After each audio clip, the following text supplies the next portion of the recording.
kwentuhan since na lumusot na po kayo ng committee report containing the articles of impeachment. How ready is the Senate kung sakasakaling this week po? Well, we have been doing our best to be ready for whatever decisions or whatever consequences arise. So whether they vote early, they vote later, they reject it or they approve it, the Senate will do its job. Pero kasi yung pinag-usapan natin SP last week, you are ready for May 11. But for this week, are you ready kung kanya po i-transmit? Yes, we can. We can be ready for that. SP, pa-discuss lang kami, sorry Pag po ba i-transmit na dito, diretso trial na? Hindi. Pagka-convene, paano po mangyayari? You see, that is the big difference of the misinterpretation of some people. Ang sinasabi ng Supreme Court, at tama yung Supreme Court sa sinasabi nila na the impeachment itself is yes, forthwith, but within reasonable time. Okay?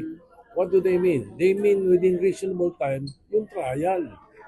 The trial proper. You cannot forthwith na the day it is transmitted, forthwith, I plan to convene the impeachment court. I convene only.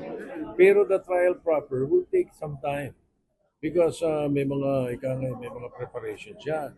We will be sending the impeached official a copy of the articles of impeachment. We will receive it after a number of days, and we will ask the prosecution of the impeached official their response. Diba? And then we go into pre-trial. And then the trial proper after everything is all set. So, yun yung sinasabi ng Supreme Court na within reasonable time. No, not the convening. The convening is, as far as the Constitution is concerned, forthwith. And my interpretation is immediately. So, between the trial and the convening of the impeachment court, how long will be the pre-trial, the submissions, the summons? It will it will all depend on the submissions. It all depend on that. And then kasama ba sa inyong pinaghahandaan yung possibility na may pag-attempt na harangin yung pag-start ng pag-convene ng... Well, not exactly kung ano pa man yung sinasabi niyo, baka ganito, baka basta we'll be ready for anything. We will be ready for any eventuality. And I'm speaking for most of the members of the Senate. So hindi nyo rule out yung possibility, sir, na may mag-attempt? As I said, we'll be ready for anything.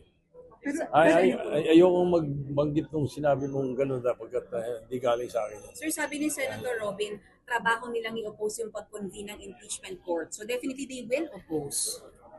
Then, as I said, we will be ready for any eventuality. But what happens when they oppose? Are you gonna vote na ma-convene? Ano po ang... Pwede ba magkagustuhan Most pa rin, probably. sir? Now, ang problema kasi, kaya ko iniiwasan yung mga ganyan. As of now, everything is speculative. Yeah. So, mahirap mag-speculate. Mag-speculate tayo ng ganito at ganyan-ganyan, tapos hindi naman mangyayari. So, useless na. Pero sir, Hintayin na lang natin. Let's be a little more patient.